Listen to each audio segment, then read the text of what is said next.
Doing well. I hope you are, Chetan. It's good to see you. I've been thinking about law and stuff, and it's very interesting. So we have this parallax class on November 4th, and the more I read Ivan Illich, the more I'm like, wow, this guy was a hyper genius and was totally forgotten. That's nice.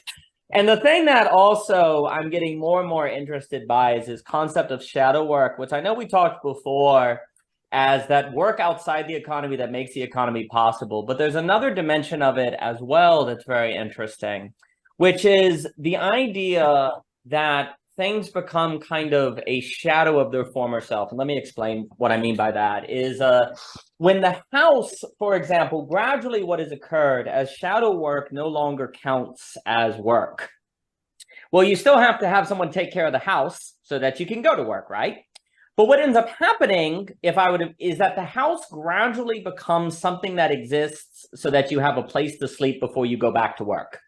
So the home becomes a house per se, if you give me that distinction. There's a kind of like, it becomes a shadow of its former self. Like the home, like Ivan Illich is not saying that housework should be paid for necessarily, but he's saying that work, Mr. Ebert, it's good to see you, sir. So what Ivan Illich is kind of getting at is that gradually work at the house, like that made a home, gradually becomes a shadow of its former self, and it becomes making a house so that you can sleep and go to work. So you have like what ends up happening, the shadow work makes the thing a shadow of its former self.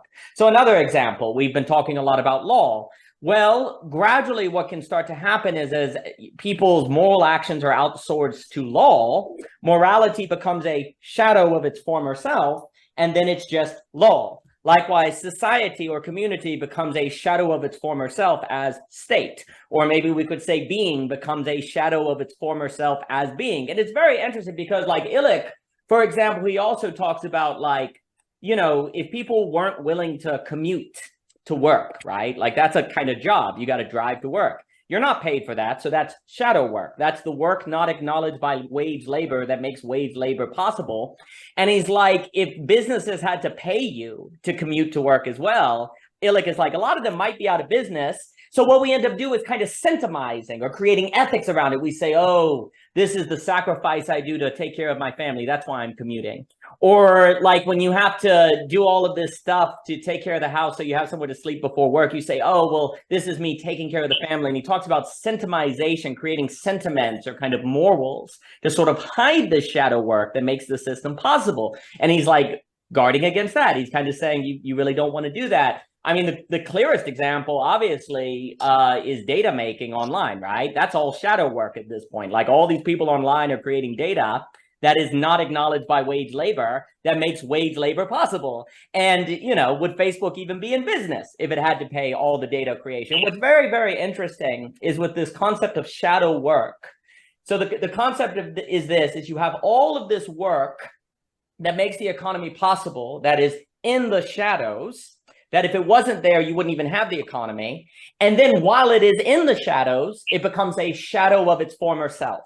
The home becomes a house. You know, ethics becomes law. You know, you could even say things like writing becomes copywriting. Speaking as an art form becomes just communication. And so and then the key to that is that where Ivan Illich is going to say, then everyone is disabled. They don't have skills. They don't have abilities. The only way they can take care of themselves is to plug into the system. And that's how power works.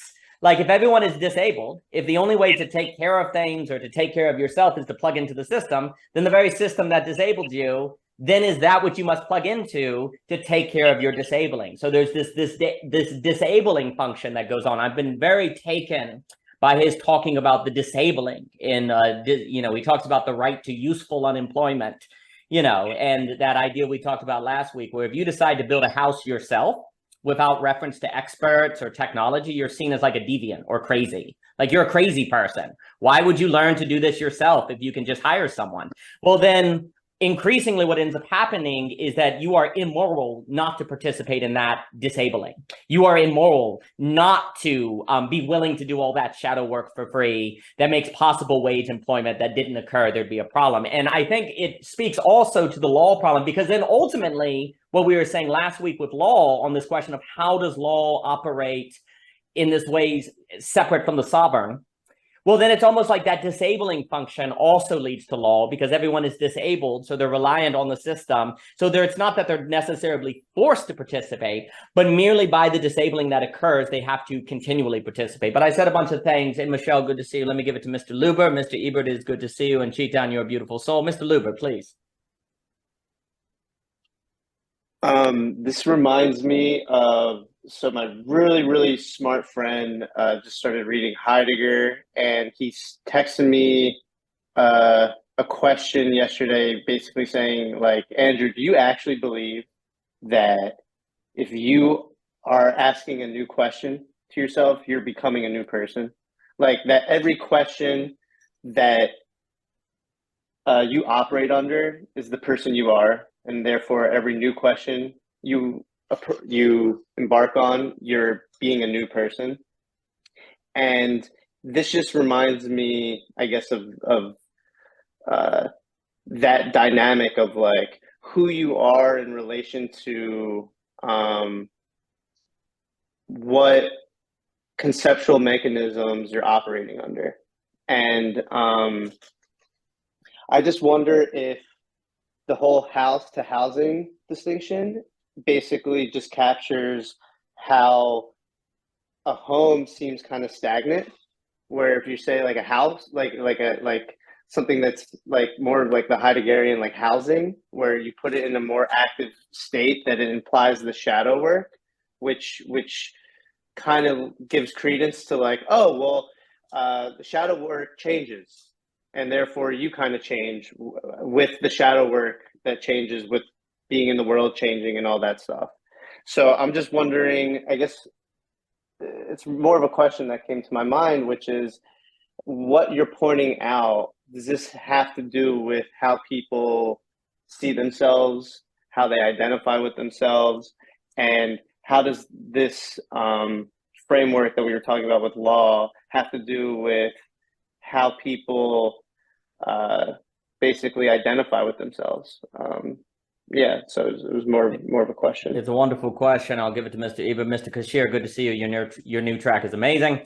Absolutely. It leads to what, for me, Simone Weil calls affliction, which is you're trapped in this own self, this logic by which you understand yourself. Since you are disabled, since you have not learned the skills needed to be human outside of a job, because another example is that work becomes a shadow of itself as job.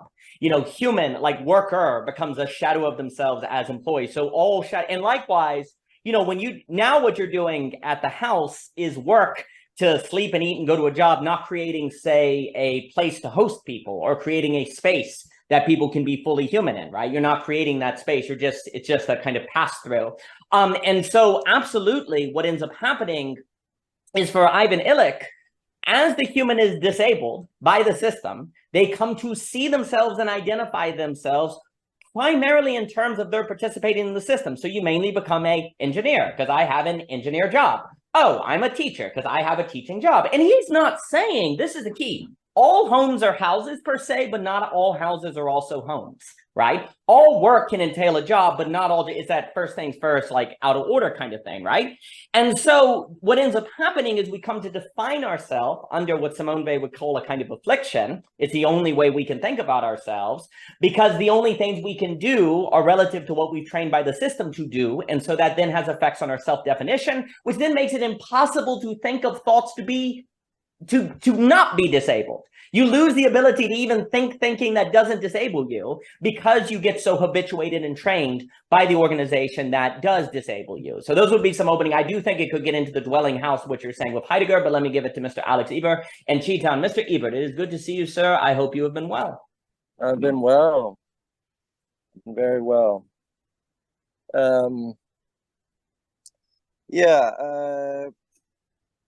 Well, this strikes me as coming down again to the distinction between automatic and deliberate, which again comes down to the distinction between energy loss and energy preservation, automatic being a state of equilibrium, and energy conservation, minimizing free energy, and deliberation being a state of energy loss, in which the subject is suddenly conscious. and non-automatic.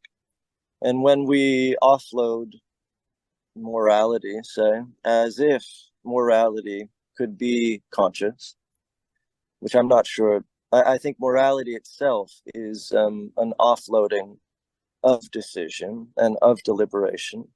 It's simply a more rudimentary technology, but it is the same offloading and automatism functionally as law.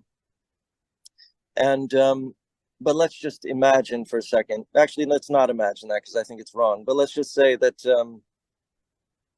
that we have the capacity for a agential deliberation, and yet the tendency to want to automatize that deliberation in some form, be it morality or law, for the purposes of energy conservation, at a very, very fundamental level, at a quantum level, at like a mental level, at a societal level, at a schematic level, at a death drive level, at an energetic level.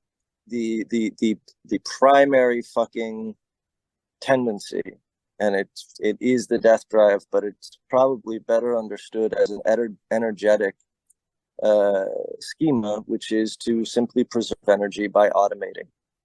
And that's what it seems, that's what I thought of with your, I do like still, it's like we have the base and then we have all the scaffolding. The scaffolding can go a million different ways, but I'm always more interested in the base. So like, yes, I don't know, Palestine, Israel, but like, what's the base? Like, what are we actually talking about?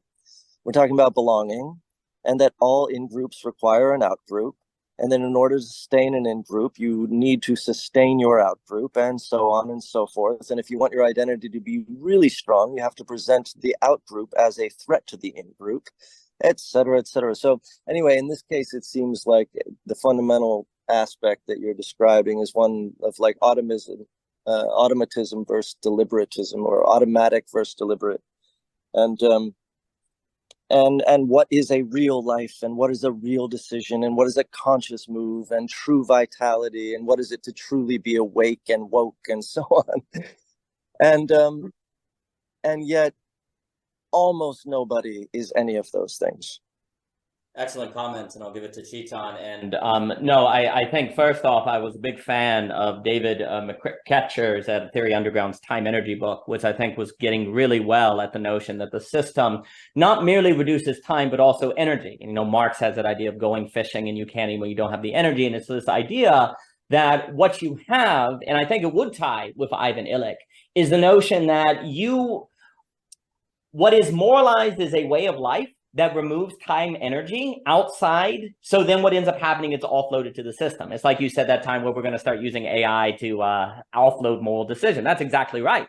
And Simone Weil would call that offloading affliction, where you then don't even have the energy. And I think thinking about it in terms of time energy, like you're saying, is exactly right. You're just too tired to make moral decisions, or it's too complex. There's too many factors. You're just too tired to think about doing anything else but going to work. The idea of turning a house into a home, what does that even mean? Like, it's too tiring. Decision making, all of these. I'll just have my moral dogmas, right? I'll either have law, moral dogmas. Some people make that distinction between ethics and morals, where the ethics is, I think they put ethics as the social dogma and the moral as the individual decision, but whatever. Like, the idea is some sort of avoiding of the decision. And for Simone Weil, as soon as you get to the place where you're offloading decision-making, you're under affliction. And it's interesting you mentioned the base, because the only way to escape affliction is she uses the phrase attention, and you have to give attention to what she called the roots. What is the roots of the affliction? What is the fundamentals? And what ends up happening is if you're always just looking at the things that spring from the roots, to your points, then you can never get at the base or the roots to change things. And so everything just repeats. And at one point is like, history is just a long story of afflictions of the same root that we've never paid attention to, that we have to work through. Now, of course, there's nuance to that, but that ability to give attention to the fundamental, I think, is critical. But let me give it back to you, Mr. Ebert, and then Chetan. Mr. Ebert, please.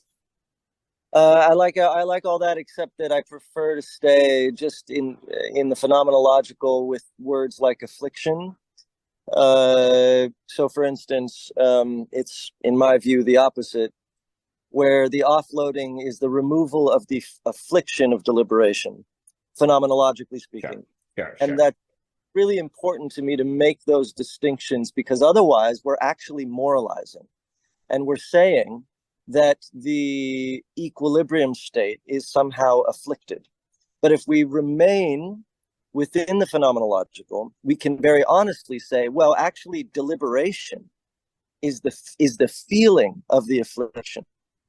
Because like affliction is the feeling of deliberation. You know, it's suddenly you have this problem. In fact, that's exactly what a deliberation is. Like, what is this cup? Well, now suddenly you have a problem because you're questioning things.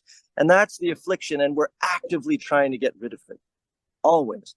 Where I do agree is that the thing that removes the or breaks the equilibrium is definitely attention.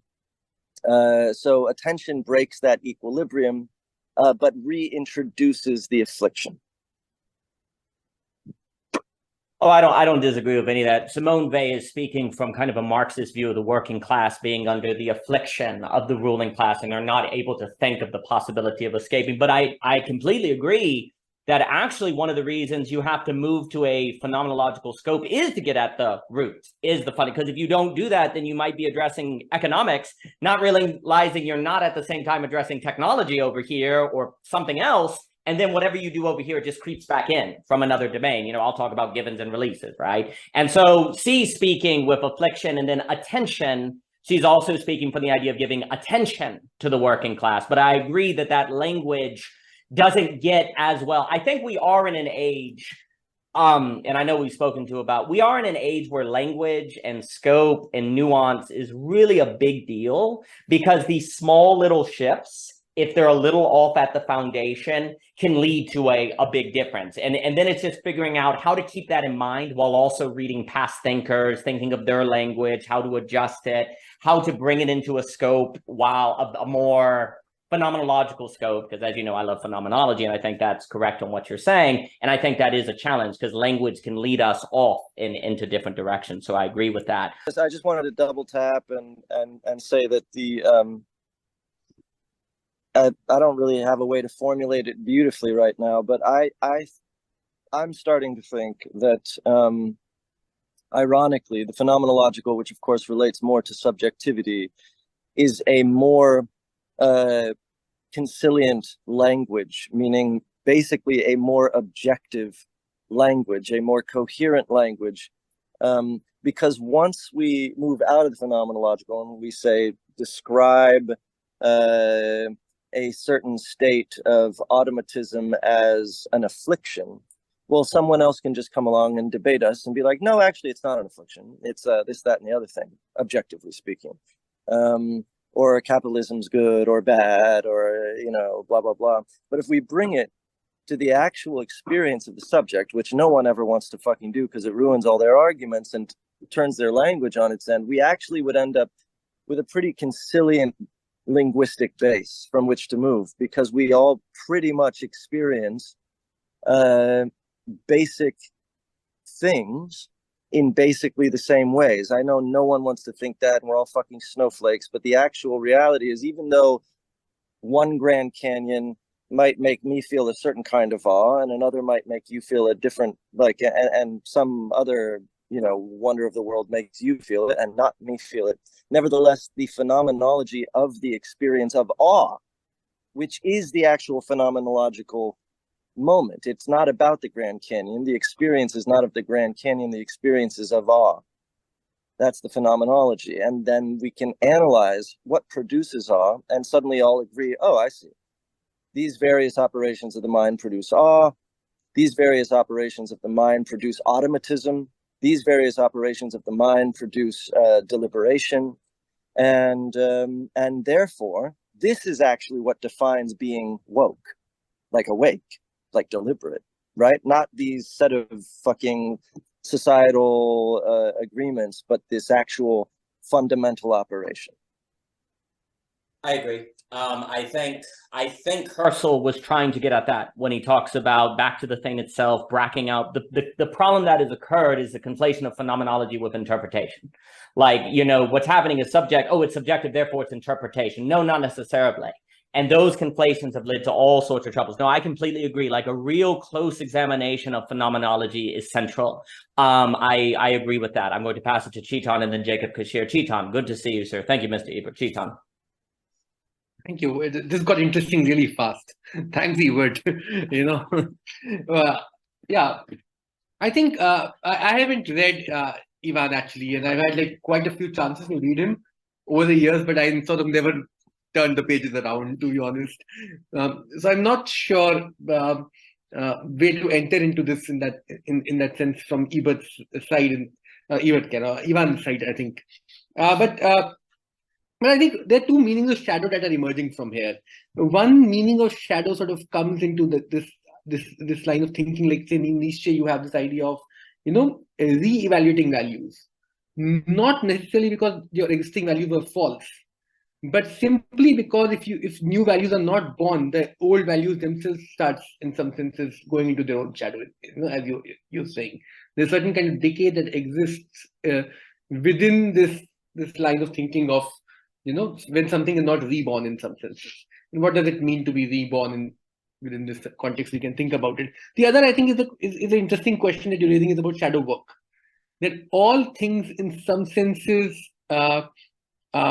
which are of value have this background of automatic processes at work in some senses, whose value is much more than the value of that thing that you are so all things that are actually born has these automatic shadow processes at work. And I'm not sure, we need to see how these two meanings of the word shadow actually correlate with each other in some senses. What is happening there? That's, I think, one. I think Ebert's point is a great point to enter into this question of that there is a question of, in some senses, automatism at place in both these meanings of the word. And I would probably add another word to this discussion, which is the question of entropy. Because what we are discussing is a maximization of entropy. The question of affliction also sort of comes through that kind of a problem of thinking. And entropy can be thought of in a very simplistic sense as the ability to do useful work in a system in that sense. If entropy is high, the energy to do useful work is low. If the entropy is low, the energy to do useful work is high, and life essentially is negentropic to the extent that it can certainly slow down the entropic process. And that is what life is all about, in that you're living because you can slow this entropic process. If you always maximize the entropic process, life can't exist, because and that is where equilibrium finds its this sort of actually the correlation with the afflicted state, in that sense. That if it's the complete equilibrium between inside and outside, there's no life possible. Life has to sort of work against this equilibrium to one degree or another.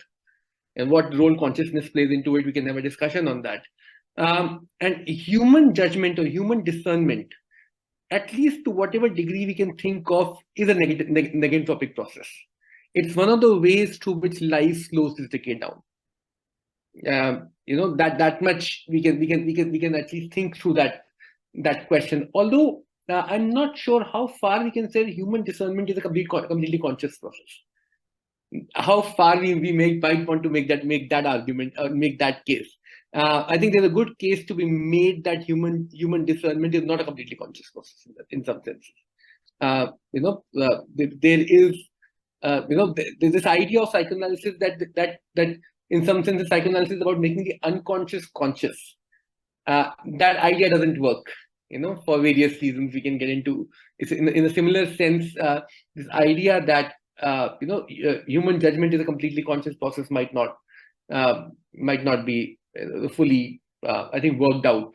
So within this context, then we need to think about different forms of automatism. It's not a simple distinction between automatism and consciousness. We need to think about different forms of automatism, and there can be forms of automatism that actually are negentropic in nature, that are in some senses supporting this question of the negentropic or the decay of entropy. And there can be forms of automatic processes that actually rapidly increase the entropy of a system. That is, it rapidly increases a form of energy which is not possible to do any useful work with. This problem, I think, needs to be put in center within a discussion like this. I'm not sure how. I'm just framing this as a form of question at this point of time. But without framing this problem in this way, I don't think only through the distinction of automatism and certain conscious processes we will be able to understand, because all conscious processes always involve a certain background of automatic processes. So, for instance, for being able to speak this language also, there's a host of background rules through which language functions that will function automatically. Then only speech can occur. There's no speech without that background in some senses. When what is that relationship like? And it's a great question, I think, to maybe deliberate upon here, to think about where we can get through with this. I'm not sure.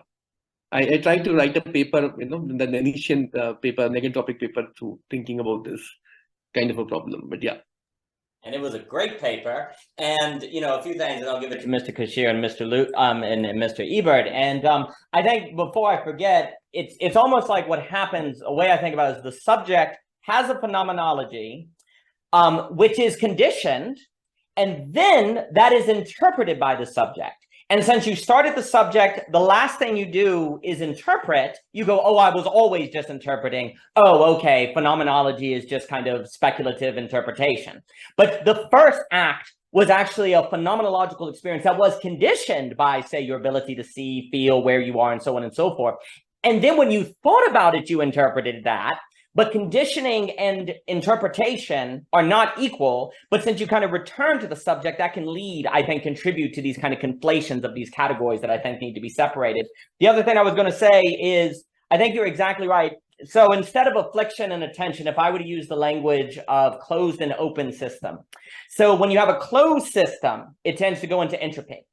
And basically the argument that I want to make with Ivan Illich, putting Simone Weil together and then the Great Stagnation, is that an economy-based that does not acknowledge shadow work becomes a closed system that then goes into entropy and enters the Great Stagnation. Exactly what we see happening. All first world nations have slow growth that eventually occurs, right? So basically, to get out of that Great Stagnation, you would need to acknowledge shadow work, which then has it gets into Dietrich McCloskey rhetoric, which then actually becomes it's an open system. Therefore, it can be negentopic. I can never say this word, the opposite of entropy. And therefore, you can start avoid the Great Stagnation precisely because you're bringing into the system that of which is not reducible to mere economic activity. And I think it also speaks to what basically putting them together. The problem is that in a closed system, which I think brings to mind equilibrium in Mr. Ebert's work, is a closed system.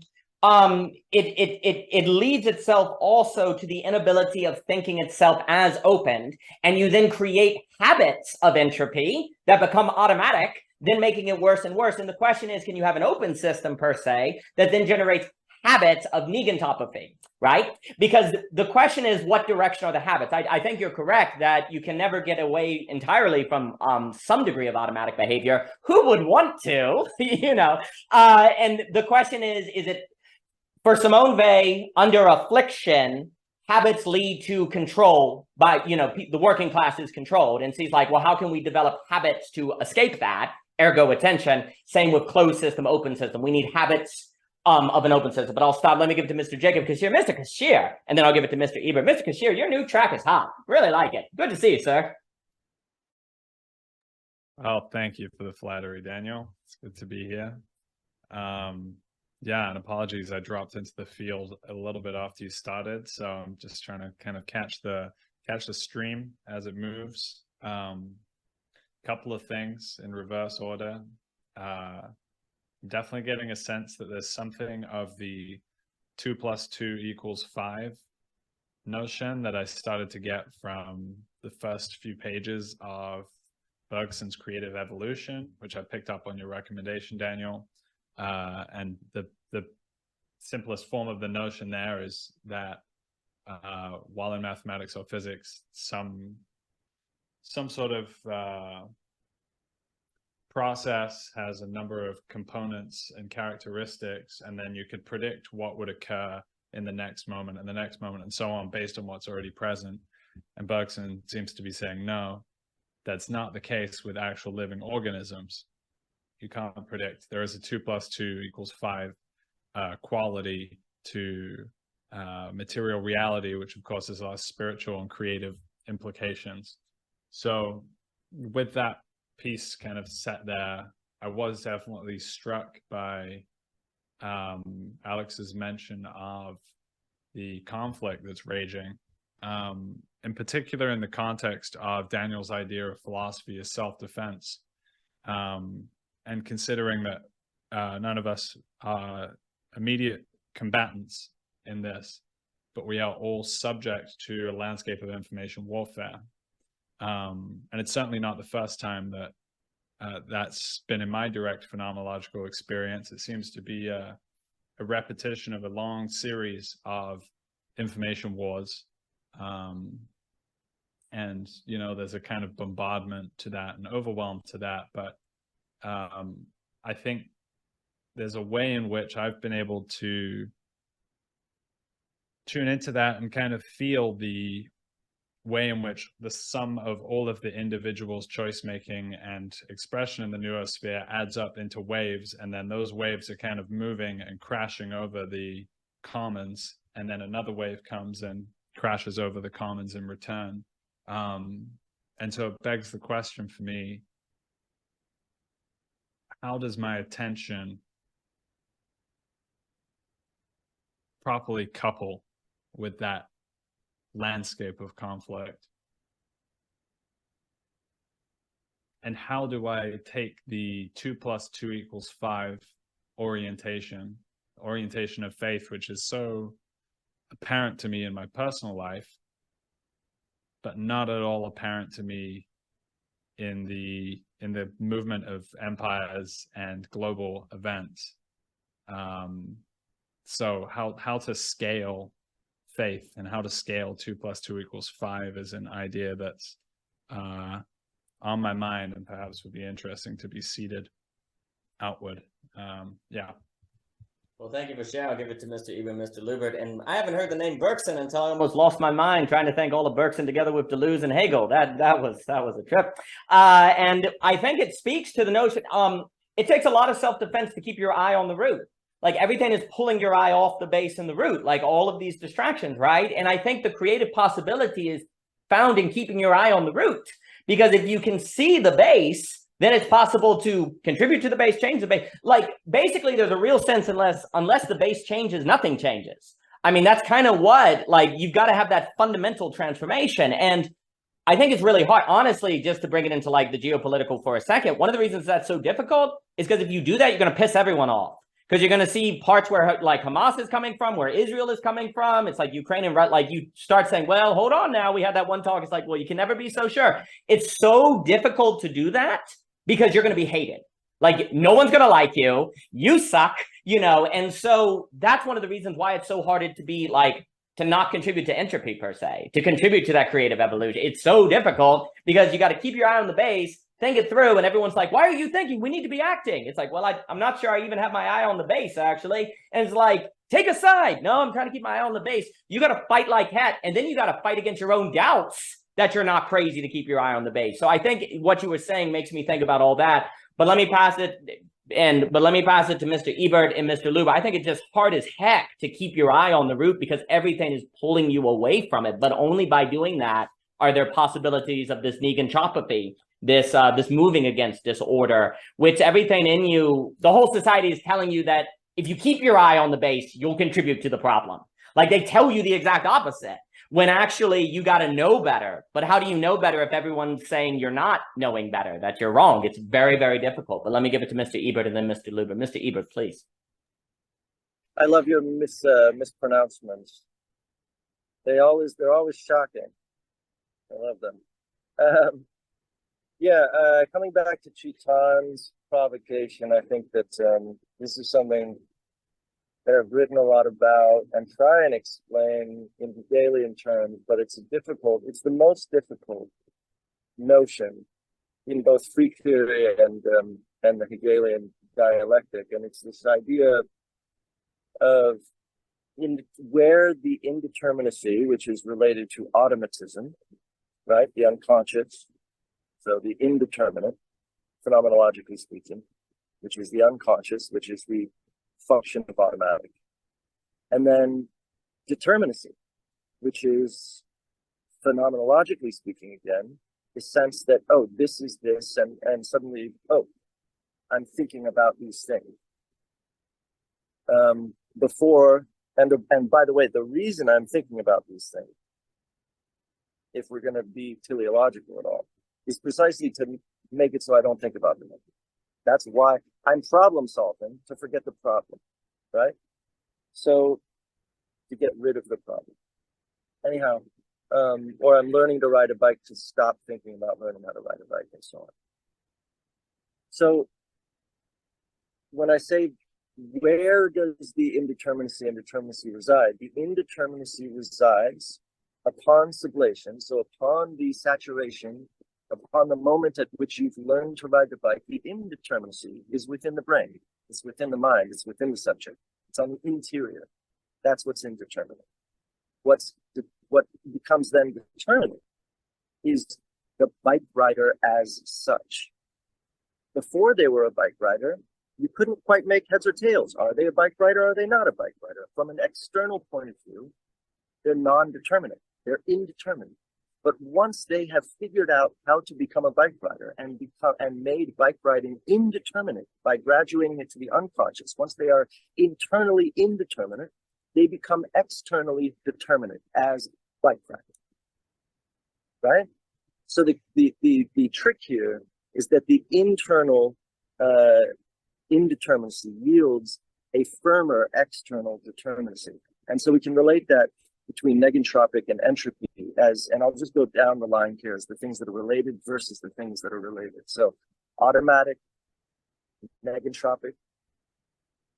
But here's, actually, this is where it gets complicated. I keep going. Automatic interior, negentropic, symmetry, non-dynamical, versus deliberate, exterior, entropic, asymmetry, hyperdynamical. So the interior is non-dynamical, makes you hyperdynamical, right? So the fundamentalist has no dynamic range within their mind. They're just a saturated, uniform, I believe this. There is no deliberation, I am this, right? But then externally, they're hyperdynamical. They're hijacking planes. They're so different because they've saturated their interior as a self-same interior, because they're uniformly on the inside. They are suddenly hyper-dynamical and very, very different in relation to other things. And so we have this interplay between negentropic and entropic, where the very, it's like water and ice, right? I have difference in my mind. I have water and I have ice. So that's a state of not entropic, or it's non-finalized entropy, right? There's difference, there's variation. But once the ice melts and you have self-sameness and you just have water, well, that's a state of finalized entropy, right? That's thermal equilibrium, right? Literally thermal equilibrium. The ice melts into the water, you have self-sameness. And now you can say, okay, that's no longer this indeterminate cup of partly water, that's just water, right? So internally, it's fully in a state of full completed entropy, and yet it's unified. And because it's unified, it's in a negentropic state in terms of just phenomenologically speaking, because it's creating difference with its environment. That's a cup of water. Phenomenologically speaking, that is negentropic because it's creating order, because I can say that's now a cup of water. So anyway, there's this very interesting relationship, and it comes down to, I think the key to unlocking the relationship is by introducing internal, external, interior, exterior, because that split between interior, exterior is mediated by limit. And all of a sudden, the whole puzzle comes together where we're thinking phenomenological limitation, we're thinking saturation, we're thinking excess, we're thinking lack, we're thinking absence, and all of the all of the bits come together for me. I still don't know how to explain it in a way that is shorter than what I just did, and in a way that makes more workaday pedestrian sense, but hopefully some of that made sense. Even how are you sort of arguing that a cup of water that has reached an equilibrium with its environment can become negentropic in that sense? If you were saying that, a cup of water, negentropy, yeah. A cup of water, I guess you could say, is in thermal equilibrium with its environment, yeah. But the most important aspect, phenomenologically speaking, is that it is in thermal equilibrium with itself. So you had ice, you had cold ice and warm water. So there was difference within the object, right? And then the ice melts and it's just a uniform order of water, right? It's just a single temperature. Even if that temperature rises or falls, it's a uniform object all of a sudden. And because it's a uniform object, because it's in a state of completed sort of entropy or thermal equilibrium, we can identify it more determinately as water. Whereas previously, like it's like water with ice, or so, you know, and so on and so forth.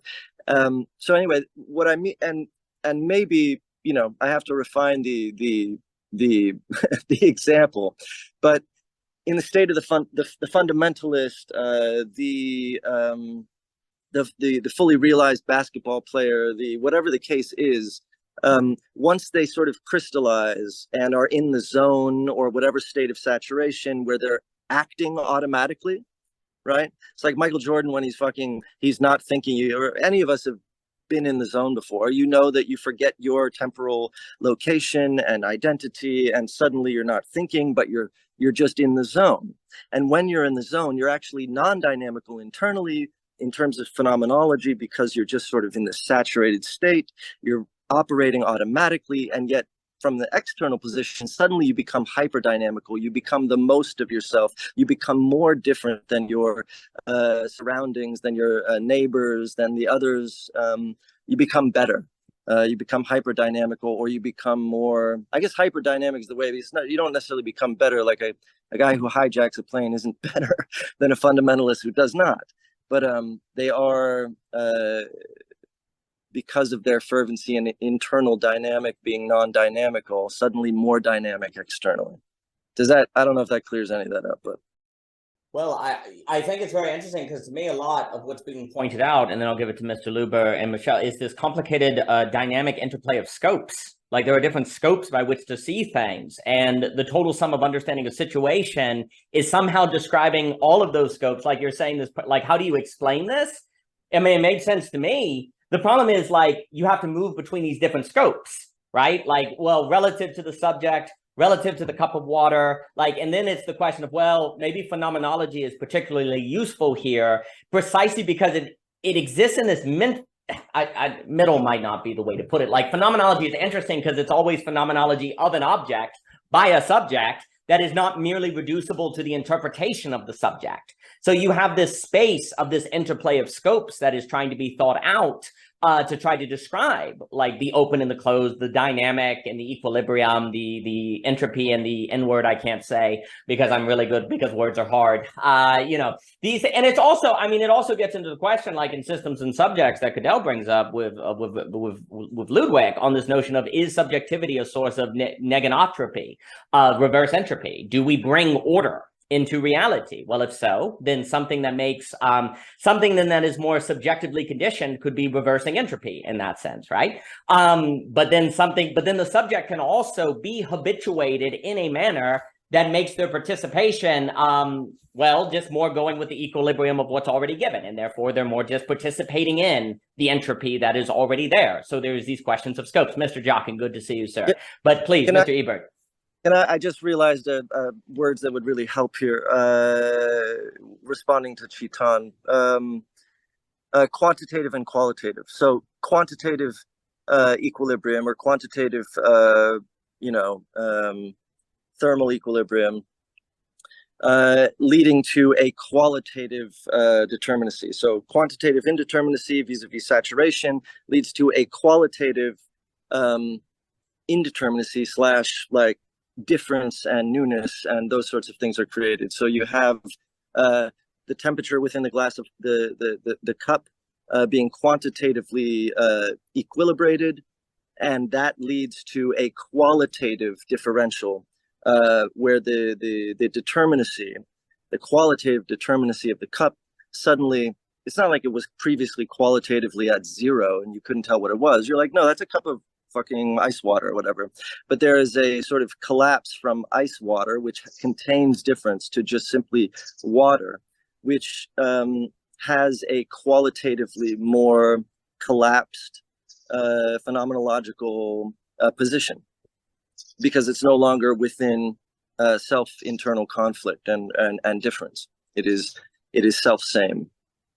That's an interesting way to put it, because like if I'm pretend I'm looking at an object that's becoming a cup. If I'm watching it and it's kind of not given, I'm like, what is that? What is that? What is that? And then when it solidifies into a cup and it stops moving, then I can think of, like, once it becomes still, then it's almost like the dynamic and processing moves from outside to inside. And now it's possible to say, oh, that's a good cup. That's a neat cup. That's my favorite cup. You could also turn it over and say, actually, it's a little stand for a mouse to stand on and give a concert, right? You can do all of that. Or then if you took the cup and dropped it and it broke, then the processing goes back outside and it's like, what is this? And then when it stops, then it goes inside. It's like, oh, it's a broken cup. What do I do now? And it's interesting to think of this movement between, it's always like a trade-off. If it's still outside, then it can be active inside. But if it's active outside, it tends to be more still inside, precisely so that you can kind of notice what's going on. It almost is like the problems begin if it's crazy outside and crazy inside, or if it's still outside and it's still inside. That almost is the entropy state. Maybe that's the equilibrium, right? Like it's still outside and inside. So you get this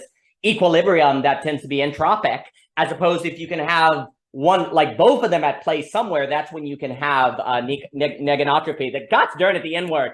Mr. Luber, Chetan, and then Mr. Kishere. Mr. Luber, please.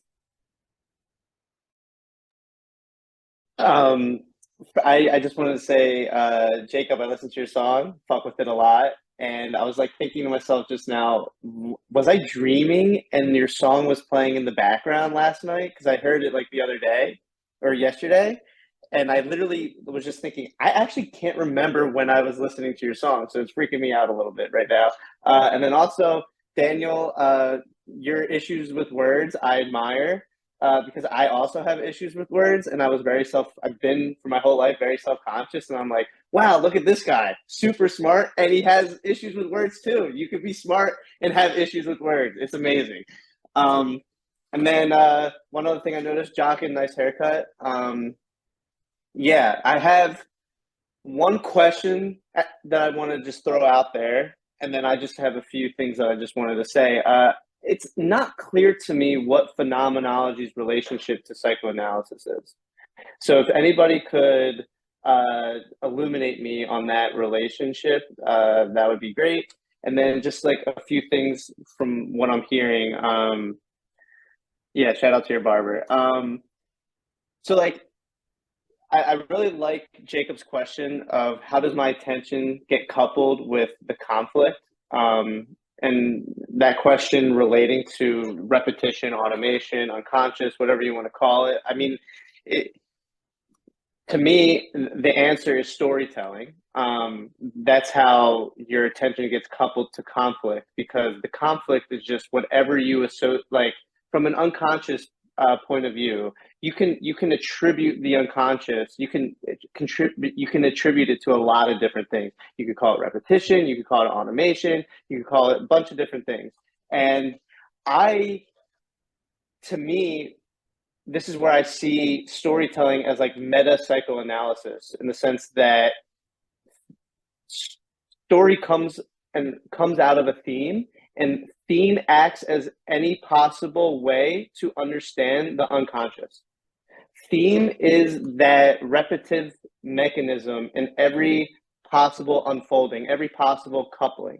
But you can use more specific words to bring out how the unconscious is related to the coupling, which is where I think theme lacks, and where words like repetition and automation are more poignant in capturing the actual coupling in the moment. But it's interesting that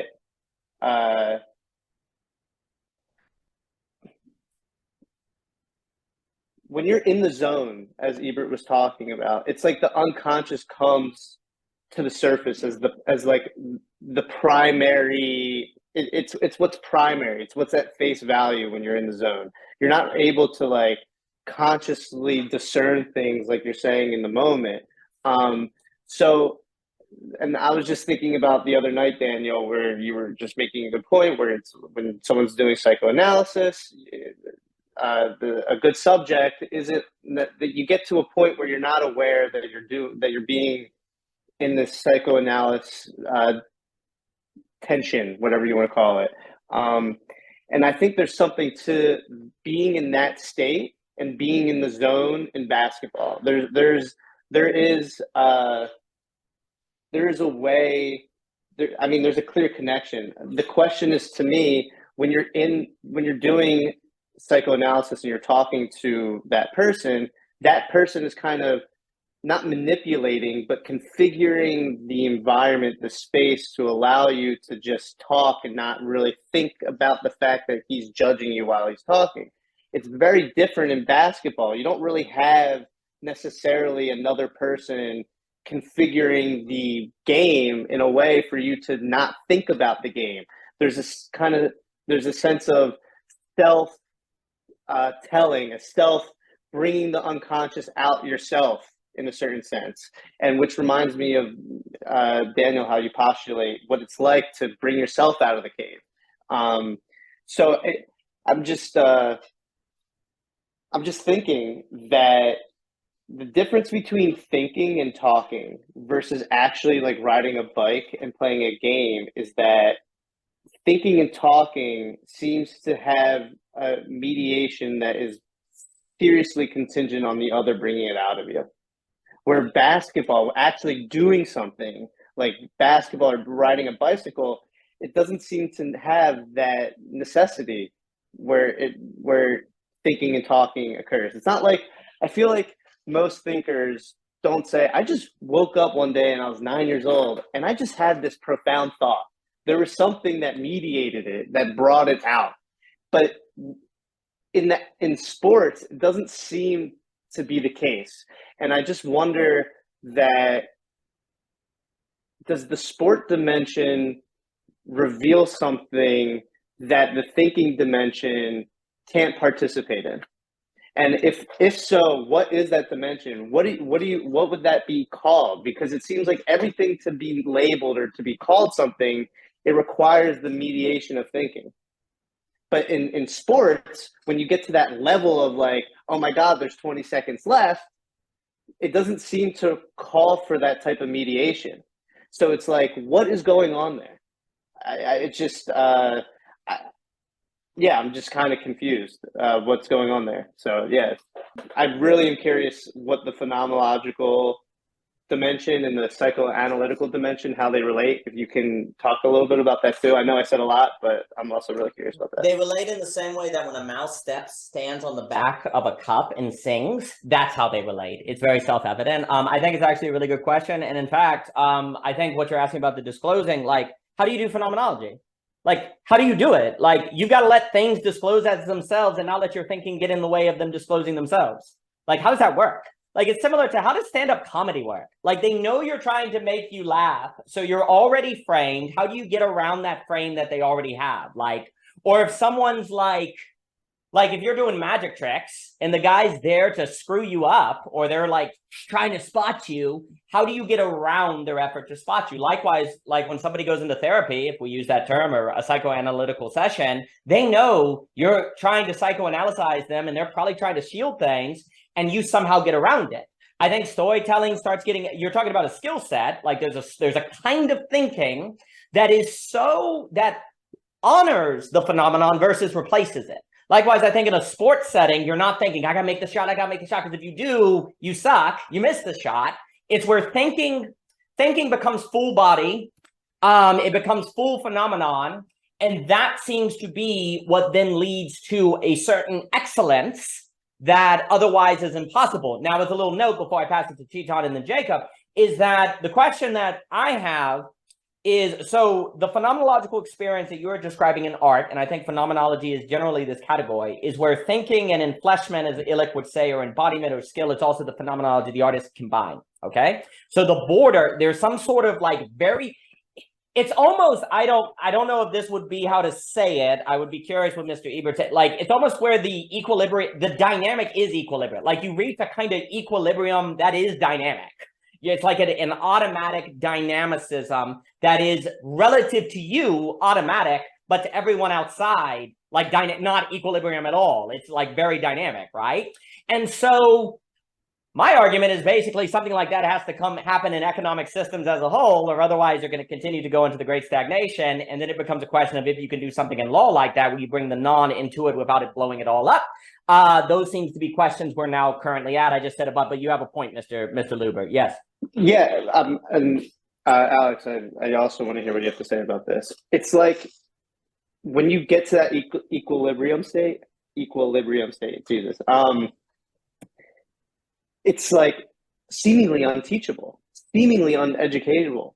But it's like, how is that the case? Where if I go down the line of like basketball history, there has been time and time again, people have entered that equilibrium state and can contribute. It's like, yeah, I just practice. I had this great coach.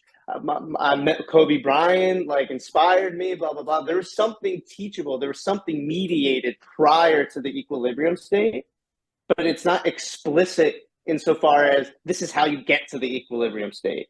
There's something that's not explicit in this way of teaching, but yet it's like, when you think about teaching, you think about explicit things being said to you, where it's like, you got to do X, Y, and Z to understand or get to this point.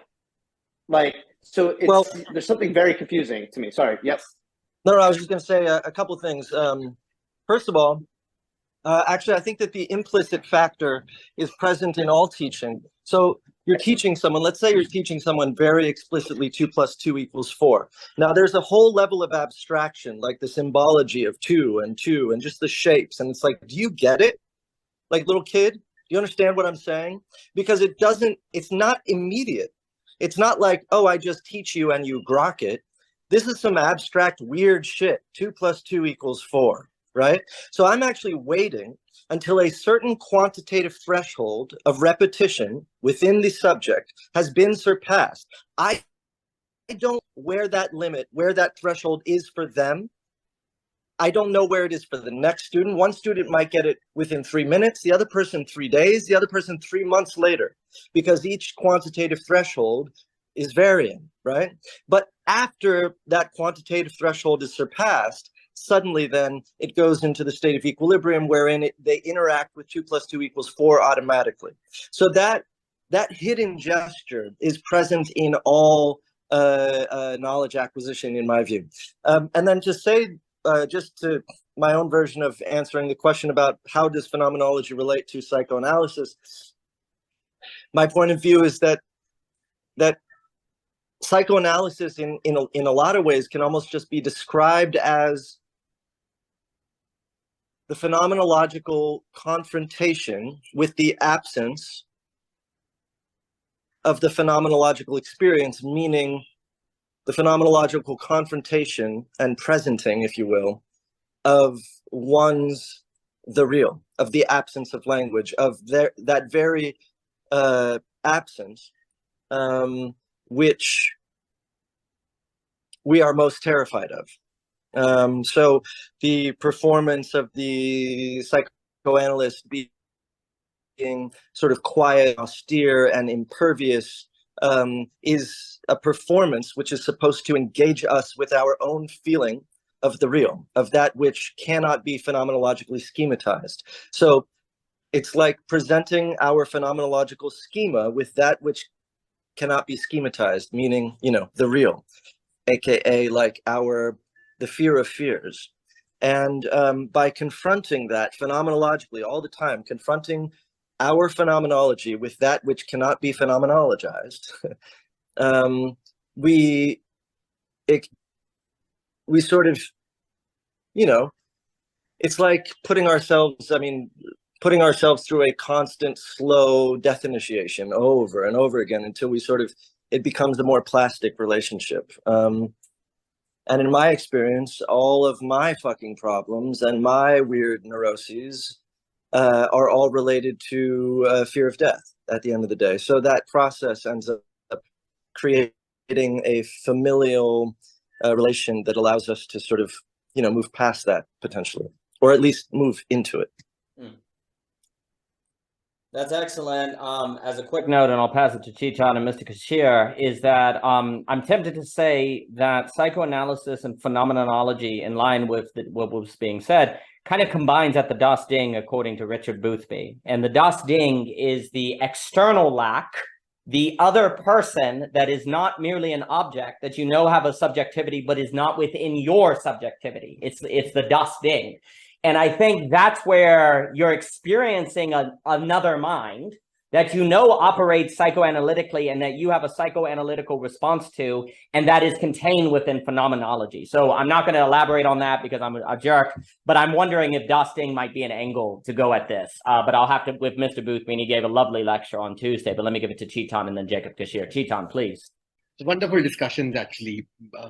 I'm not sure if my response would be adequate, but just I was thinking around what Ebert was sort of telling us with this.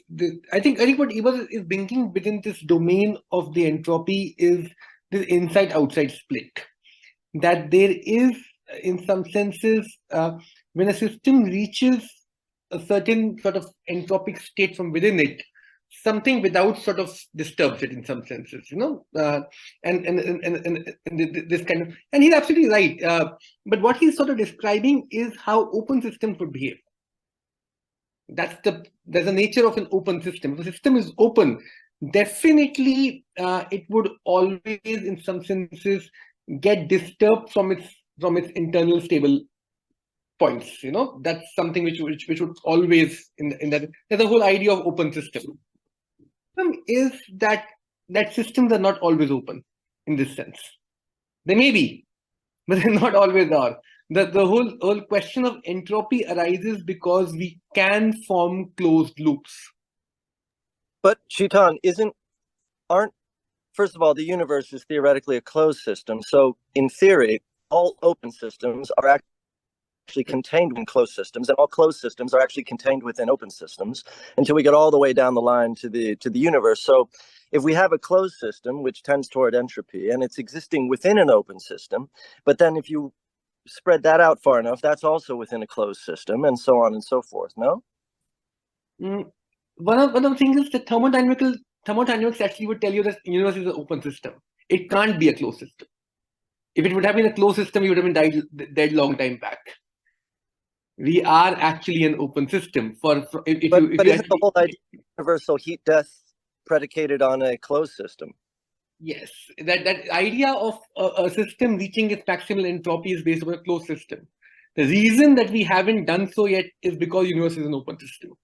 But that's not the theory.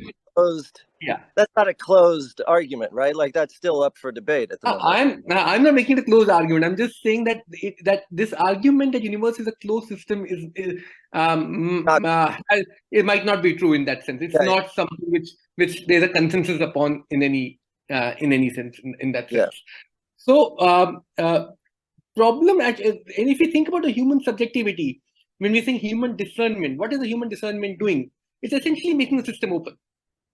It's essentially making that loop open. Without this minimal of subjectivity, and if you look at Hegelian thinking of subject being the point of the gap, it is the point of the gap precisely because it doesn't allow the loop to be completely closed. Which is why we were thinking that at what point automatic processes become such that we enter into these closed loops. And that's, I think the challenging bit here in some senses. That there can be forms of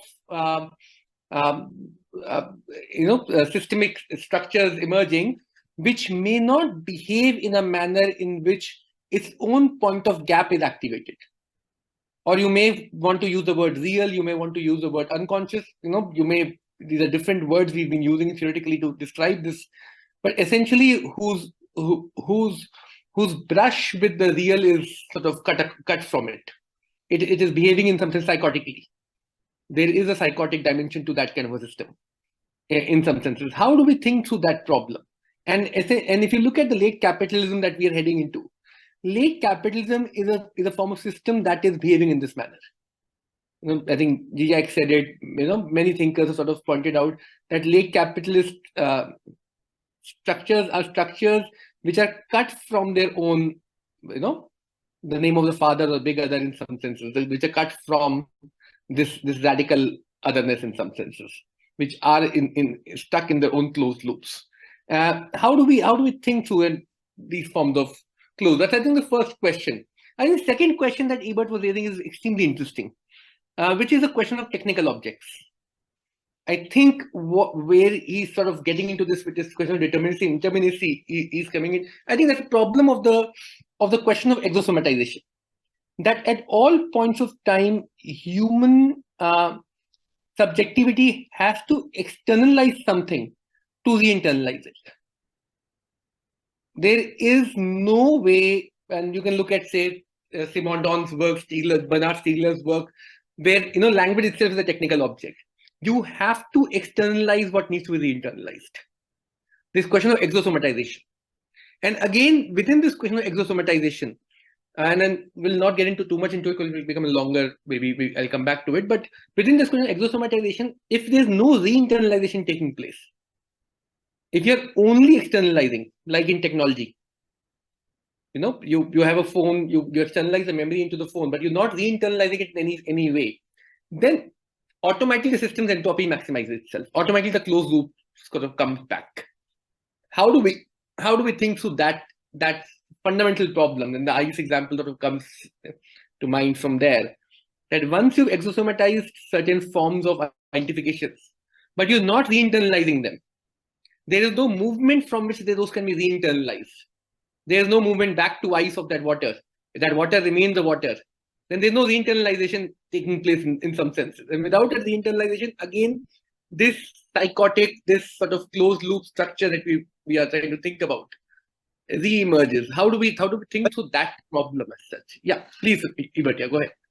But what's interesting, we talk about it here all the time, is that you can, through, again, quantitative excess, I don't know if this is what you're referring to, so let me know, but let's say you exosomatize something. I love that fucking word. But let's say something is, whatever, airplane. And there it is, it's airplane, and you're like, it holds the place of your memory for airplane and so on. But then, and it's automatic, you start repeating airplane, airplane, airplane, airplane, and you reach a sort of semantic saturation, at which point it loses its semantic specificity and re-enters the state of potential, right? Where you're like, wait, what the fuck is an airplane? So again, the function of quantitative yielding, again, a state of indeterminacy, through which you would have to come back again to the semantic specificity and be like, oh yes, that's an airplane. Right, I forgot. So you could, but you have to engage with, again, like quantitative threshold. And that would again make the system open. You're absolutely right. That again would happen only in open system. But if the system is closed, this re-internalization but it's will not happen. But you're only temporarily opening it and then closing it again. Again, but you are opening it. There's a space for that opening happening. Yeah. But if that space for opening is closed, you cut off from that opening, then what would happen? That's the challenge. If that space is not there from which it can be opened again, then you would get into some form of paranoid relationship with airplanes, some form of delusional paranoid relationship, maybe schizophrenic also, depending upon the psychotic structures you're dealing with. But something of that nature will happen. Well, I'll just comment. I'll pass it to Jacob, Kishere, and Andrew. First off, and Andrew, you actually didn't listen to Jacob Kishere's song.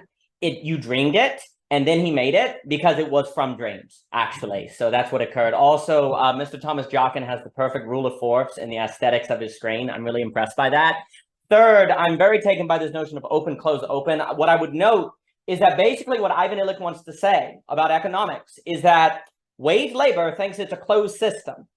Actually, it's an open system dependent on shadow work. But because it doesn't acknowledge shadow work, it's not conscious that it's an open system. So it actually makes itself act like a closed system and enters the great stagnation. And then the question is, does this happen in law? Does this happen in art? In all these macro issues that think they are autonomous, closed systems, actually Ivan's going through and saying, no, actually they're open systems that are in denial that they're open systems. And so they are making themselves increasingly toward entropy because they are not open. And so what he wants to do is say, well, they need to be aware that they're open systems so they can be good at being open systems. But that, of course, would require thinking those thoughts, changing everything, and so on and so forth. And the open close, the other thing that's very interesting with that is, I guess this open question does get into, is human subjectivity a source of the Negentropy, the freaking N-word, like Ludwig, the B guy from Systems and Subjects talks about? Because that's what seems to be going on, right? Like, until the universe goes down in a horrible heat death, does the human subject have this opening closing function that's kind of unique? Maybe, maybe not. I'm just saying, like, maybe overall we all go down in that John Updike poem that talks about the heat death. But until then, is the subjectivity this open close? I also have things to say. Something about the athletic example, but I'm going to pass it to Mr. Kishere, Mr. Luber, then Mr. Jockin and Mr. Kishere, please. Well, thank you, Luber. I'm glad you dreamed up the track and enjoyed it.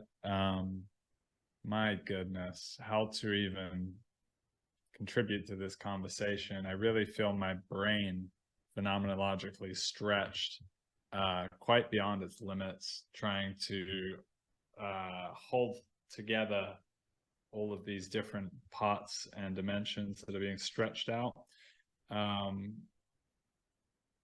However, I'm allowing that to occur.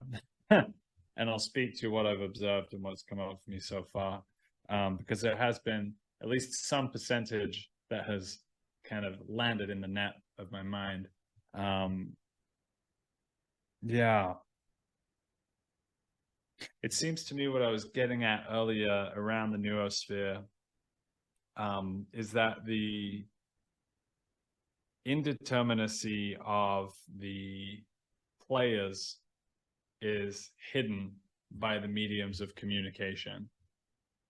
And this is something I've observed over the years. I knew lots of people in university who went on to be very strongly opinionated and hold a variety of opinions about various global events and political events. And oftentimes they had really horrible mental health challenges or things going on in their personal life which were not disclosed by the mediums of communication. So you can imagine that the mimetic swarm of all of the people posting like that occludes and hides everything that's going on in the subject, that's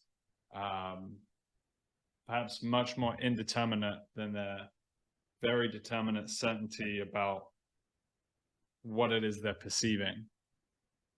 And so there's a medium as the message issue, and that's definitely one of the root issues that I'm perceiving here. Because when we come into a space of dialogue, of a we space quality, then the indeterminacy, the changing of the seasons of the self can be included in and alongside and interwoven with the process of talking about what's happening out there, and seeing that those things are not separate. Yeah, and it strikes me too that the world basically favors consistent self, and something about the mimetic landscape also favors a consistent self out there. It's not that advantageous to reveal one's own indeterminacy. But this question about the fundamentalists that Ebert suggested, that they kind of have a self-sameness, that there's a consistency and determinacy within, and then there's an indeterminacy without. I've been thinking about that for some time now, and I'm not sure. I'm really not sure to what extent, like, it's really a question, is it true that they are actually determinate inside, that there is that self-sameness? or whether that's actually similar to the in-group, out-group dynamic, where there's kind of a hiding of or denial of the internal difference and contradiction in service of the creation of the coherence in relation to the other, in relation to the outside, and whether the individual fundamentalist is the same. Because if you look at a religion like Islam, there's an enormous amount of coherence, but then as soon as you get inside the bubble, then there's a whole lot of differentiation and internal conflict and disagreement. Yet the necessity of the bubble and the necessity of the out-group, in-group thing creates that very, very strong coherence. So yeah, I'm sitting with that, and I'm not sure what's going on in the mind of the fundamentalist, and how this at scale may actually be helping to create the material reality that we see around us. Totally understand that concern. So you mentioned the, Islam as a whole as one membrane, and then within it, there seem to be other membranes. Well, the thing is, those are also membranes, and there's coherence within each of those membranes, and then you go inside those membranes, and then there's further membranes, and so on and so on and so on, just like the body and the cells and so on, and the atoms, and down onto the quarks.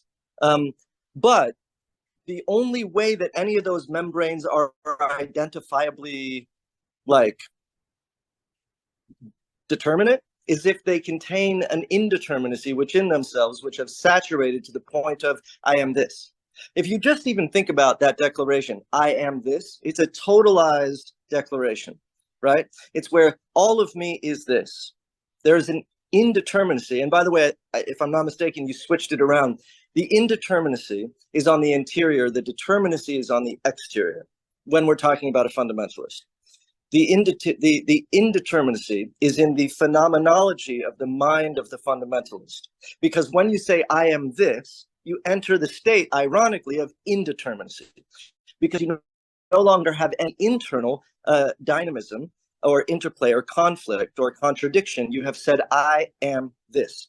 I am therefore unified, totally whole, singular, and in that singularity, indeterminate, right? Because within me, there's nothing to be like, oh, this is this part of me and that's that part of me. I'm just this.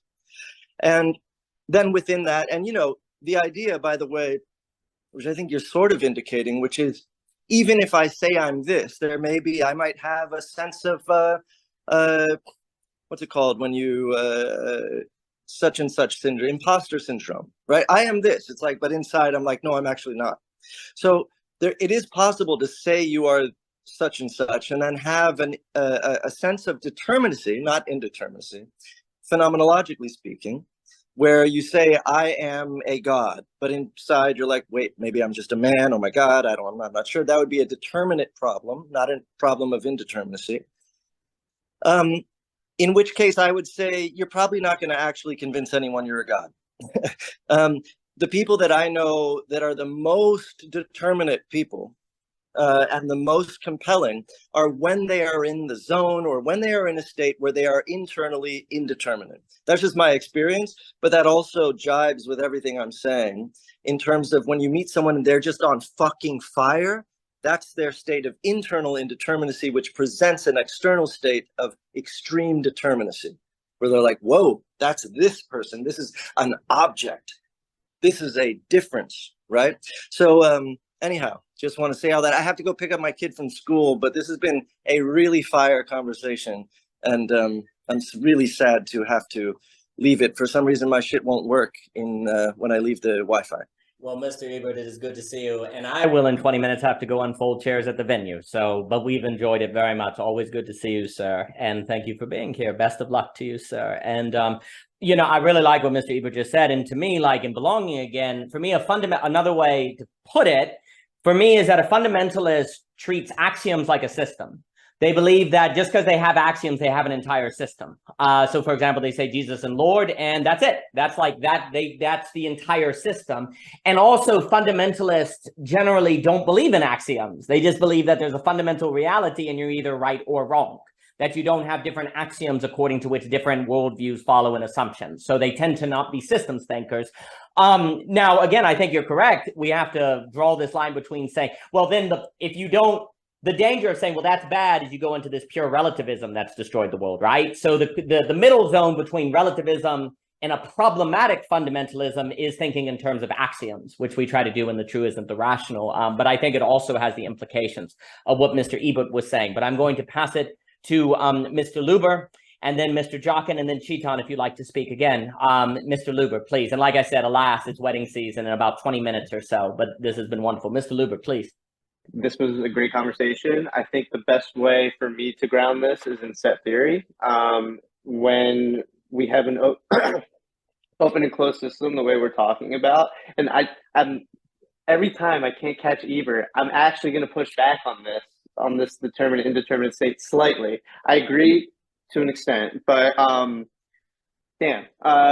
when we have a set that is closed, it's just a closed set. We have all the information needed. When the set is open, so I see 3 degrees basically. We have open set, I'll start like this. We have a closed set, we have like a closed to open set, and then we have a completely open set. And what I mean by this is I'll just start with the closed to open. We could be in the midst of compiling information in a set. We could be in the midst of it. And that can seem like, that to me is the when we're in a determinated state, that determinate indeterminate state, that flow state that he's talking about. Like, to me, he's addressing when we are in like the midst of compiling this, like the information in a set. And when you're in the midst of it, you're just literally, in my mind, you're just doing, you're already on your path. So where I feel like we're missing is that when you're in this flow state, there is the possibility of transcendence. So what I mean by that is when, if you think about the invention of basketball, you think about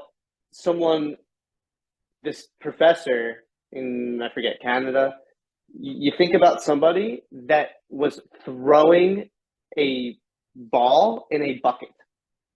And the doing that to a significant degree allowed him to be in a space where it can move from a ball to a bucket to a game then called basketball, which is not just a ball in a bucket, so to speak. So when you're in the flow state, the possibility of transcending that state is possible in my mind. So like you realizing a new way, a different way of what you are doing, it's yet the same thing, but different. And that to me is like, that's yeah. But that's really my point. And then one more thing I'll just say, that I think science operates in closed sets primarily. And I think I would like to hear the case, and maybe, my distinctions with set theory are wrong. I just thought of that just now. Enlighten me. But I'm just curious if science is capable of being in a state where it's basically close to open. It's in that flow state. It's compiling without thinking about the compiling, is how I would categorize it. Well, that's lovely. I'll give it to Mr. Jock and Chetan. And I think maybe that would get into Wolfgang Smith, vertical side, the transcendental naturalism, all that different stuff, and Bergson, frankly. I think also, Mr. Ebert, to your question, not that I will speak for him on the freak theory, we'll talk about equilibriums becoming new thresholds. So you get an equilibrium, and that's precisely when a new dynamism explodes, right? And that's the 2 + 5. And actually, too, with Bergson, one of the reasons I've almost lost my mind with him is bringing together dialectic materialism of Zizek and the new materialism that Bergson and Deleuze and all these people are in. And there's some sort of movement there that actually speaks to where the subject seems to operate according to dialectical materialism, whereas the universe operates according to new materialism. And there's an interplay between those two relative to the open and closedness of the systems. Different things. And I actually think it may speak, and I also wanted to note to Mr. There may be a third category from open to closed, but I'll be quiet and give it to Mr. Jockin. Mr. Jockin, You look so good with that rules of four. Man, your lighting's good. Oh my gosh. Oh my gosh. Good to see everybody. I was traveling while service, so I was able to sneak in for the last part. Let me just say, I really appreciate the conversation from everybody. I come from a boxing, so it's on the sports discussion. So I'll actually can share some notes up on training for boxing as an amateur boxer. 2 notes. One is, I think it's really interesting what Chetan said. I believe it was he who said it about the externalization, right? So before we were talking about basically a system between two, an outer and an inner, but there's actually a third. So beyond the environment and the subject, there's also the artifacts. I know the term was, I think it was exosoma. I think that was the term used by Ebert. I like to use the term ensouled. Basically, objects are ensouled. So they actually, instead of being embodied, they're ensouled. So there are things that are made artifacts that have shapings that have different outer properties and effects as a result. So that actually are much more than just the material existence of the thing. A basic example is the gloves I trained with, right? I actually have a mental history. Every time I look at those gloves, I have a mental history revived to me every time I look at those gloves and I wear them, for example. But actually on that point, obviously the best case of boxing is to fight an actual opponent, but you're not going to do well, especially when you don't know the art yet.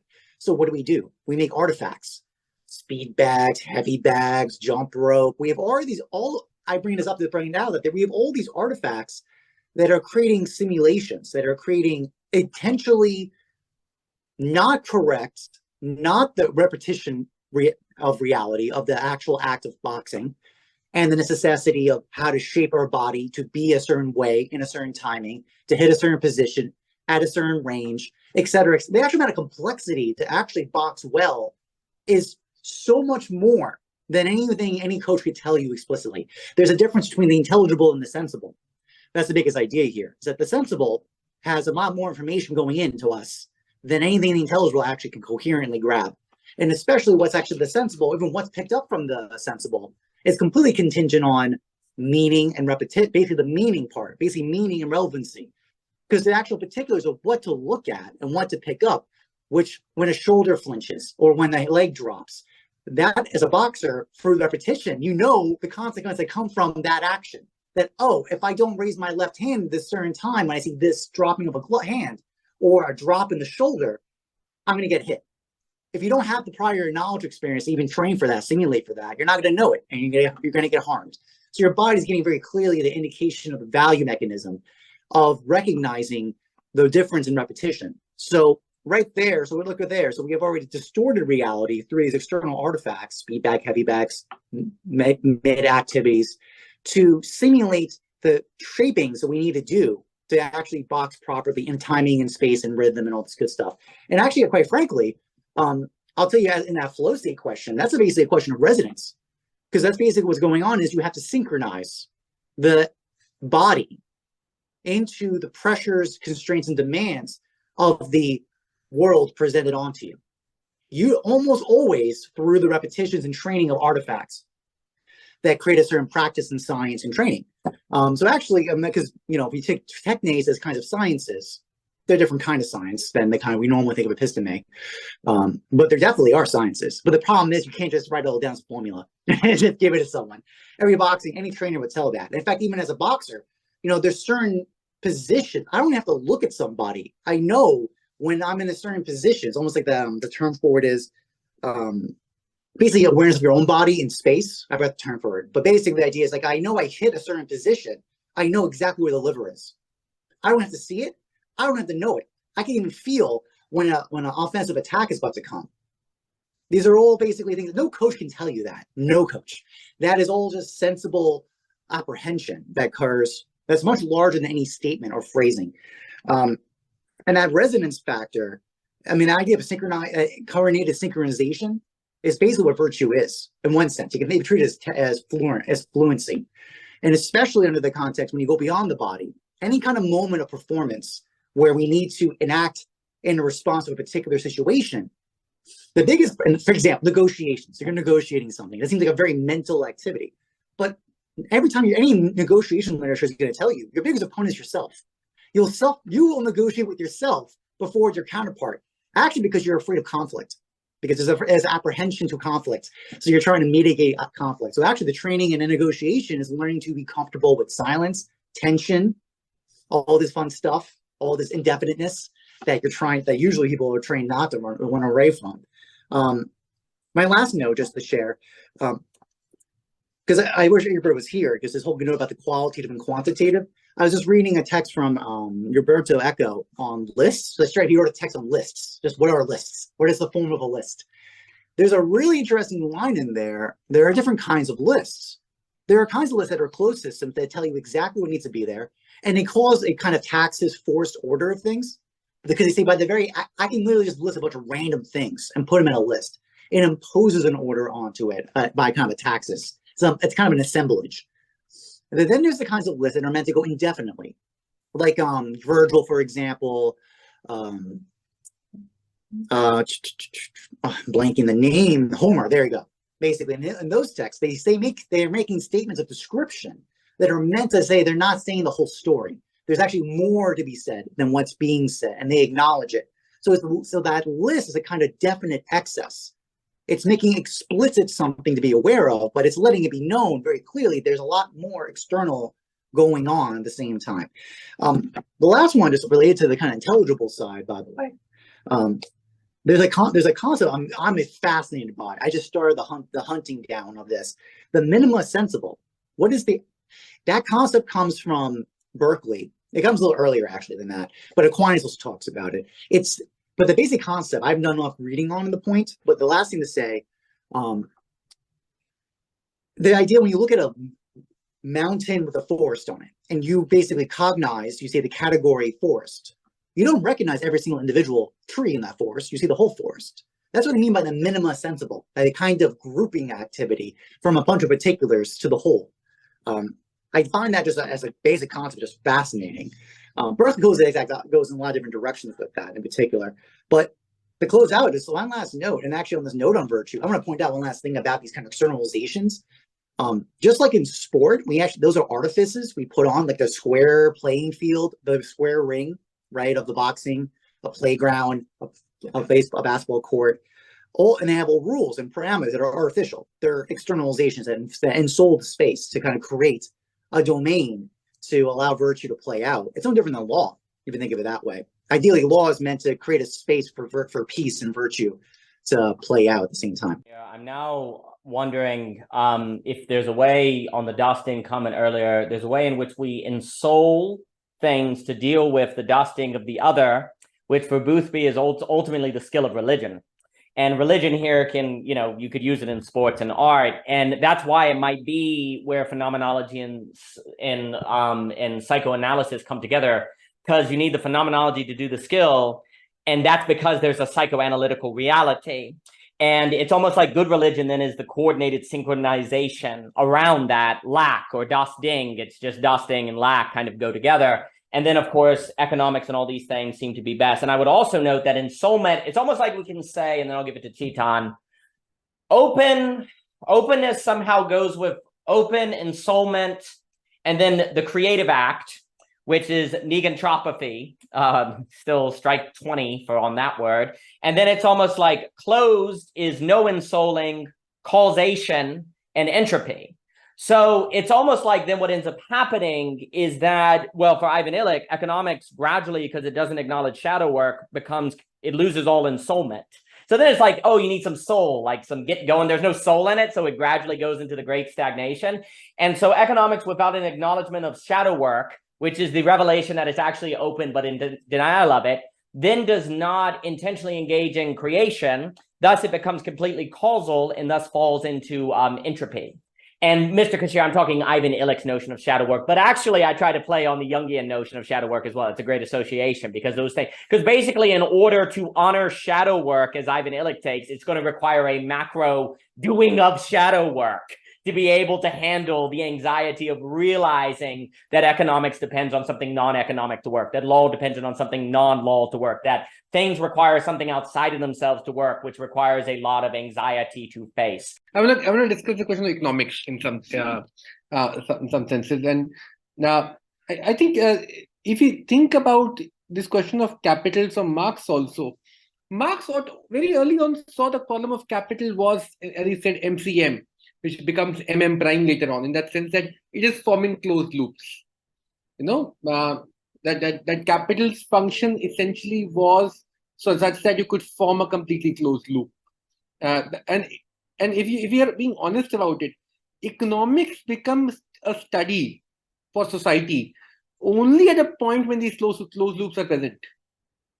Economics essentially is a way of studying a form of economics, if you want to go back to Greek, a form of a structuring which is only possible when these closed loops have become sort of certain permeability in the society. Without these closed loops being there, economics cannot be there as a discipline at all. And that's, I think, the first point. And if we take Marx seriously, Marx very clearly saw that it is labor power itself that is making these loops closed. The switch was always labor power in one form or the other, which is what shadow work is all about. Essentially, these are forms of labor that cannot be recognized by the economic system. And how do we link to that problem? That is maybe my interest here is a different one. My interest here is that there is something about these systems, these closed systems in some senses, that depend upon certain question of necessity and survival. They cannot function through any other mode of, working, say, work or action in that sense, which are making something tangible and durable in the world. They will always function through making you work through your own necessity and survival. You'll always think this is important for my survival. You cannot function in that sense you cannot act outwards in that sense. You're always acting inwards, however you want to think about it. I think that's the first, that was a central question of even the formation of economics. Without this, economics cannot function to one degree or another. I don't know how should we engage with that question. I'm not saying we should dismiss economics completely. And I'm not even against all closed loops in society. My problem is that once society starts thinking that we can only function through closed loops, then you have something dangerous happening. As long as you're conscious that, okay, we have domains where closed loops are important, but you need certain other spheres, which you call political sphere, essentially. That's the sphere of politics. Where you have other spheres where systems are open, it will work. I'm not saying it will not work. The problem happens when you start thinking that your whole politics can be reduced down to economics. Then you have a different kind of a challenge in place. I think that's the first point. Second, I think the question of flow state is an interesting one, because that is, again, that shows that the distinction between conscious and the unconscious is not that straitjacketed. Flow state is something which breaks through this simple idea that all human discernment is conscious. It's not. Anybody who plays sports knows that. Anybody who participates in art knows that, isn't it? We know. I used to play basketball. I still do, as part of some form of recreational activity. I know for a fact that when I am on the court, most of my actions most of my judgments. I will not say actions. Most of my judgments are essentially stemming from my unconscious. If they are not, I'm not unconscious about them to one degree or another, I can't play the sport. That's interesting. And I'm making those judgments. It's not like I'm not making judgments. As a boxer, I think Thomas is absolutely right. You have to judge a lot of things. So those judgments cannot be completely consciously mediated. Which is why I was saying that this idea that all human discernment in some senses conscious might not work in that sense. And how do we think through that? The distinction in conscious and unconscious without this burden in that sense. Yeah. I think it's a magnificent comment, because there seems to be this ability to move into, well, it's almost like we have to locate and choose our automatic, right? We have to choose our unconscious or conscious, and what exactly would be kind of the negation sublation of that, like unconscious with the UN in parentheses or something like that. I think that's all getting at something very important. And I like everything you said on Marx, because I think that's exactly right. And then for Ivan Illich, that's why the concept of the disabling profession is so big, because we have to be disabled to then rely on the system. The shadow work has to also make you a shadow of your former self, so that then you're disabled. And then it has that effect of kind of the dependency. So then the funny thing is, what that then does is mean you actually feel like the system enables you. That's the sleight of hand. the system disables you. And so then when you go to the system and it can do everything you can't, you're enabled. So you're not disabled because you have the system. And so the sleight of hand occurs that then makes it that no disablement has occurred, but actually it has occurred. It's been given to the system that now there's a dependency on. And again, Illich is not anti-system. He's against the realization of that dynamic that threatens the human in their humanness, if you will. I think the comment you made is excellent. I'm going to give it to Luber and then Mr. Jochen. Mr. Luber. There's something you specifically said just about the question toward phenomenology as relation to psychoanalysis. And this is to me where like storytelling is very clear here. So we have being and non-being, noumena, phenomena, conscious, unconscious, phenomenology, psychoanalysis, God, not God. We have like a circling, but it's a description in each case of the same process described differently. And that to me is like, what the hell is going on then? What is actually going on? And like, that's like the meta question to me. Like if you can see the through line of how they are describing the same process, but just describing it completely differently, then you will, to me, that's when it's like, oh my God, these are like really like complex stories toward being. Like, this is just what that is. To me, but then it's like, what is going on? What is actually happening beyond that? And I just wanted to point that out. That's it. I think that gets into it's the interplay of scopes we've been talking about. Something is open here, but closed over there. The interplay of scopes is the interplay of stories, and human beings seem to be capable of interplaying. How? Why? What is this interplaying? Well, maybe the human is the source of the creative act, right? Because the interplay is something we create that is not given in facticity. So then what's the human? Anyway, Mr. Jochen, it's an excellent question. Mr. Jochen. Well, I got this hot take of the day. I've been talking with this Javier. I think soul is a lot bigger than thought. If you just collapse soul as thought, I think you missed the whole point. I think soul is a lot bigger than mind and thought. Yeah, because basically what Shadon's bringing up is all these points that clearly the acts of apprehension are happening and acts of judgment and action and reasoning are occurring that are obviously not the normal mode we think of deliberative thought. But yet they're clearly part of our activities of what we do. So, I mean, I've been getting more and more closer and stronger to that point. There's big consequences if that's true. But that's a bigger conversation. I just want to close on that note and say I think this was a great conversation, and this has been fantastic. You're a beautiful soul, Mr. Jochen. I definitely think the conflation of soul and mind as words has been very problematic, in the same way that the conflation of phenomenology and subjectivity has been very problematic, because that leads you into very problematic directions. Well, what's very interesting is I almost want to say on the open and close, and then I'll run. I've enjoyed this immensely.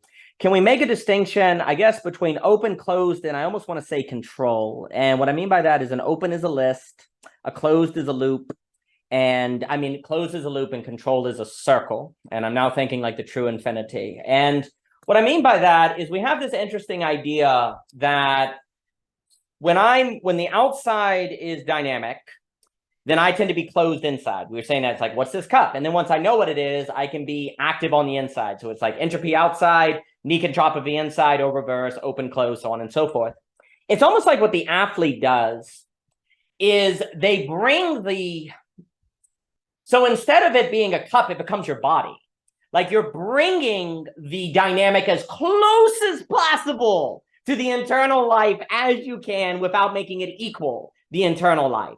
And what's interesting is we were saying that, or I wonder if it's when inside and outside equal, you get entropy. And when you make them different, you get negentropy. And I wonder if the closer you bring them together, the more tension you get, in a way, like magnets, and that actually creates more negentropy, if you can bring them together. And bringing them together requires control. And control is interesting because the athlete is controlling their inner state to the point where they can bring the dynamic as close to their inner state as possible in the body, which maybe if the soul is mind plus body in a way, then it's both in the soul at the same time is the open and closed, the dynamic and the equilibrium, which creates a tension that makes possible this magnificence, or even, dare I say, beauty of the athlete, right? Because the athlete can be beautiful. So it's almost like when you're instead of being calm inside, because the object, it's like moving the dynamicy as close to you as possible versus the cup to your body, which then creates the creative act of the artist, the athletic experience, this real intense experience of beauty. And then for me, what that is you have the open list. You go from a list, and instead of then just being kind of closed, like a loop inside, like you've closed so it's entropy and just the list going out, what you're doing is you're bringing the list inward to the loop of yourself to then make a circle, which then, of course, is the true infinity for Hegel. And a circle is a symbol of control because you've controlled the infinity, but now there's infinite relation of the circle back on itself in the way that Hegel talks about.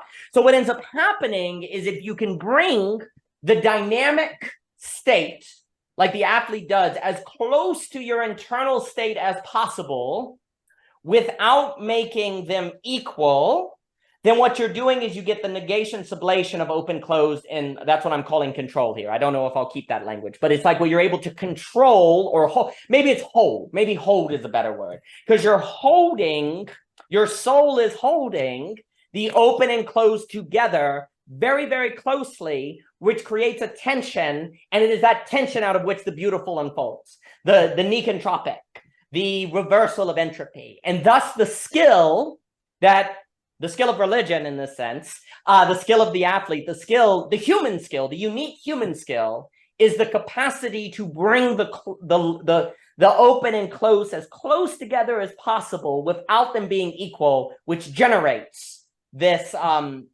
creativity.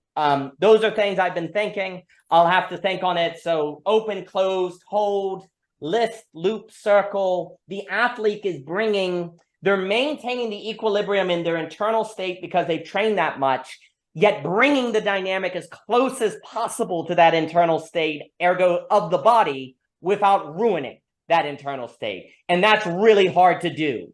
That's really hard to do because the dynamic is so close to you.